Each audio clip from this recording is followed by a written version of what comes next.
Good morning, everyone. We are Letter 2 and we are going to discuss the Article 3, Section 12 to Section 14.10. Before we start, we will introduce ourselves first. I am Cheryl Hernandez. I am Rebecca Marinamo. I am Hannah Basas. I am Jason Gervasio. And I am Eleanor Gabriel. So, Section 12, Special Provisions.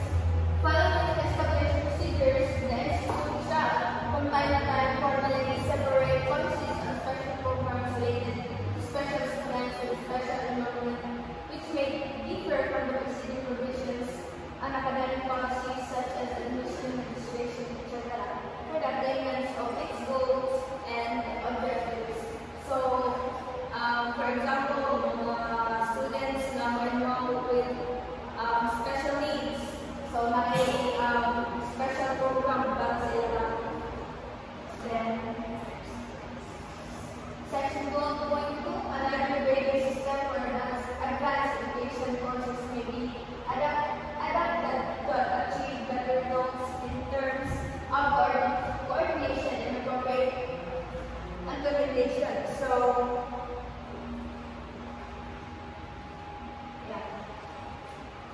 Section 12.3, it is presumed that every special program with a separate set of policies that are intended to differ from the generally stated policies must have extraordinary reasons for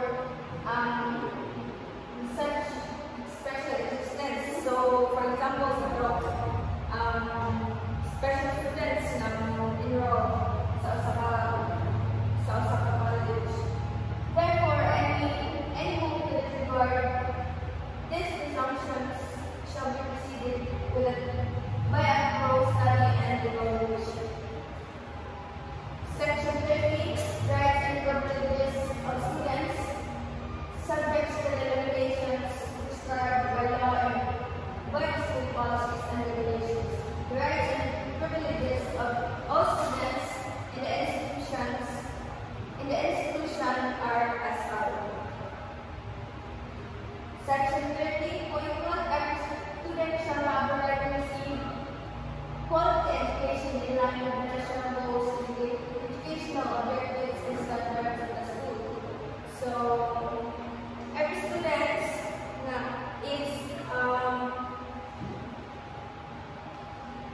right na makakuha og saktong learnings from their instructors, teachers.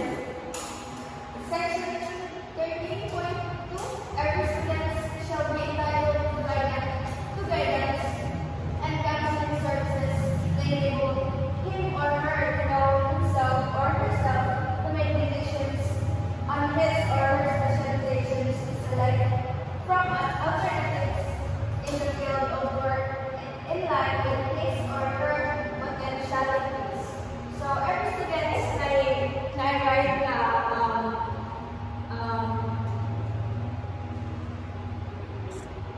mag-seek o guidance from any higher than him or her, like instructors na unsay need to improve this, that, and that. So in section 13.c, every student shall be entitled to free medical and dental consultation and treatment in the institute medical and dental school. So analysis of this is where we ensure students have access to basic medical and dental services by promoting their well-being and ability to focus on their education. For example, a student can have a tooth pain that she or he can visit institute dental clinic for a free consultation and treatment, where they are ensuring they receive timely care without financial problems.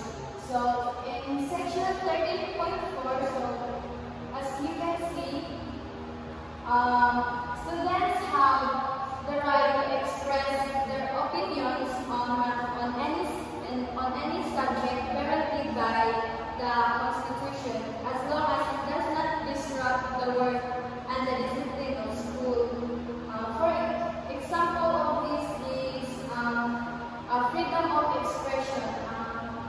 Students can write opinion piece in the school or newspaper advocating for environmental sustainability by providing it, and provided it does not disrupt school activities for inside conflict.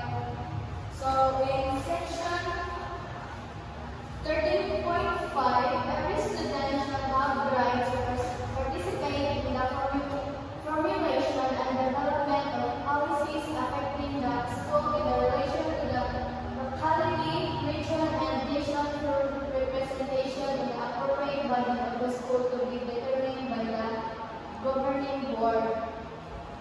So in 13.5, students now have the right to participate in formulation and developing school policies affecting the locality, region, and nation through representation of appropriate body of the school. So example of this is a student representatives can participate in school board meetings to provide input, propose changes to school dress code, and ensuring student perspectives are considered. So in section 13.6, every student shall have the right to establish, join, and participate in organizational societies not contrary to laws.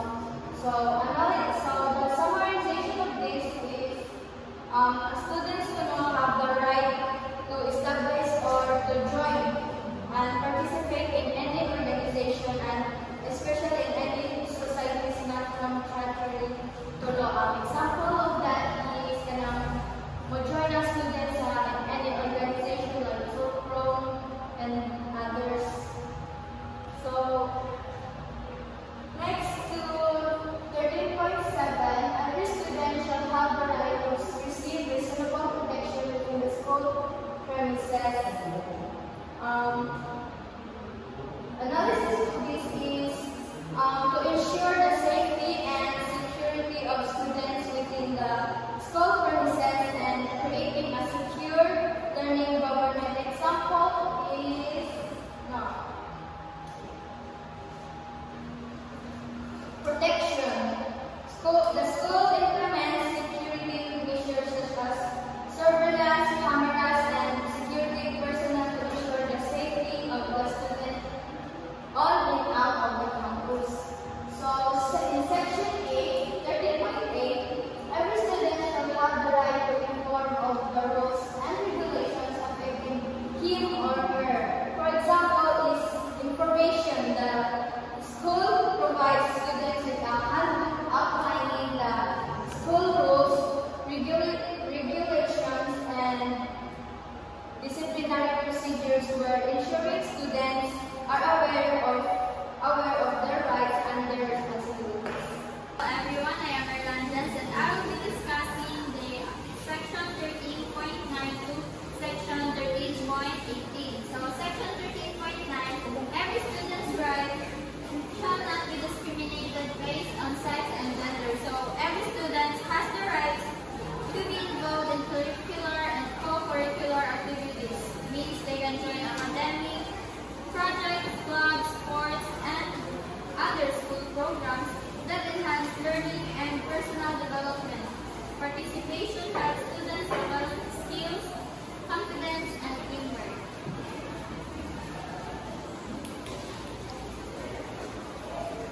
Section 13.10. Every student shall have the right to be respected as a person with human dignity, the full physical, social, moral, and intellectual development to human and have full conditions of learning. So, students are entitled to be treated with human dignity and respect.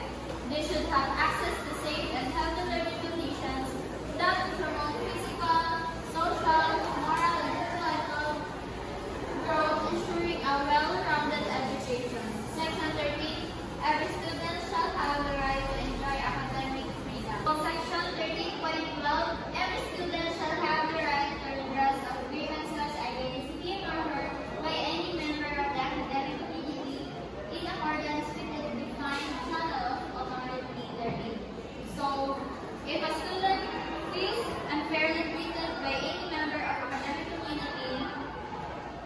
They have the right to seek resolution through proper channels to ensure fairness and accountability in the school. So Section 13.13, no student shall be subject to disciplinary action without due process. So no student can face disciplinary action without due process, which means they must be informed of the charges, given a chance to explain themselves, and treated fairly before any decision is made. Section 13.14. Every student shall have the right to access to his or her class standing, and the school shall determine and preserve such records. Students has the right to view their grades, class standing, and other academic records. School must keep accurate records and provide access when requested, promoting transparency and accountability. So Section 13.15, every student officially admitted by the school shall have the right to continue and pursue his or her course of study therein up to graduation, except in the case of academic delinquency and violation of disciplinary regulation.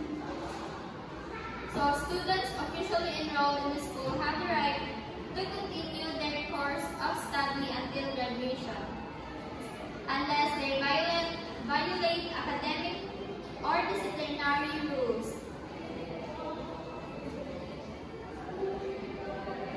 Section 13.16. Every student shall have the right to be assisted by the school through current and adequate information on work opportunities. So schools should provide students with current and accurate information about job and career opportunities, helping them plan for future employment and professional growth. Section 13.17. Every student shall have the right to be free from involuntary contributions except those approved by his or her own organizations or societies. Students cannot be forced to make financial contributions or donations except for those approved by student organizations or societies they belong to, protecting them from coercion. So,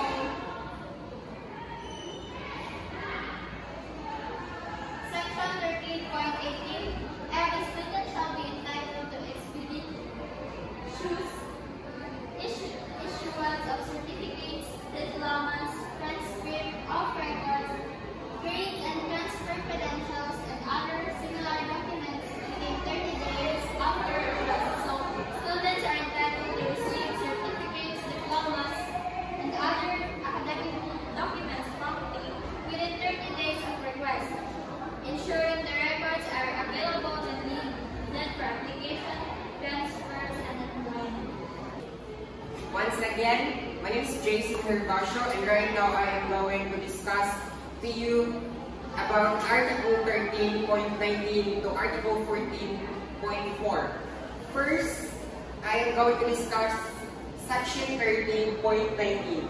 Every student right shall not be discriminated based on sex and gender. Section 13.19 stated that here in PIT, every student gender must not be discriminated but be treated with respect, because we are protected with God, which stands for gender and development. Section 14, duties and responsibilities. Every student, regardless of the circumstances of his or her birth, sex, religion, and social status and other factors, shall, Section 14.1, strive to live an upright, virtuous, and useful life. Here in Section 14.1 stated that we should encourage students to work hard and to be a good example for better and useful life. Next is Section 14.2, love, respect, and obey his or her parents and cooperate with them to keep the family harmonious and united. Section 14.2 stated that that we should love and respect our parents and cooperate with them to make harmonious and united family. Next is here in section 14, stated that exert her utmost effort to develop potential for service, particularly by undergoing an education suited to his or her abilities in order that he or she may become an asset to society, which is, it means hearing the idea to develop effort for ensuring potential for services and undergoing an education suited for his or her abilities. Next is section 14.4. Respect the customs and traditions of our people, the duly constitution authorities, the laws of our country, and principle of democracy, which means in section 14.4, respect the custom or religion and tradition of people and the law of our country and the principle of democracy. And we should encourage as well to respect every tradition of people here in Malambon Institute of Technology. Good day everyone, once again, I am Philippine A. Roma. So today I will discuss the section 14.5 to 14.10. So first is under the section 14.5, participate actively in civic affairs and in the promotion of the general welfare. So specifically, students are encouraged to participate actively in civic affairs and help promote the general welfare. This means we should take part in community activities like outreach programs and environmental projects that aim to improve people's lives. Being a student is not just about studying, it's also about becoming a responsible citizen. So next is section 14.6. Help in the observance and exercise of individual and social rights, the strengthening of freedom everywhere, the fostering of cooperation among nations in the pursuit of progress, prosperity, and world peace. So it tells us to help the observance of individual and social rights, to strengthen freedom and to foster cooperation among nations. In simple words, we should respect the rights of others and promote peace, unity both within and beyond our community. So next is the 40.7, uphold the academic integrity of the school, endeavor to achieve academic excellence and abide by rules and regulations governing his or her academic responsibilities and moral integrity.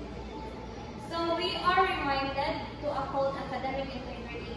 This means being honest in all academic work, avoiding cheating, plagiarism, and other forms of dishonesty. Following school rules and doing our best reflects not only our discipline, but also our moral integrity.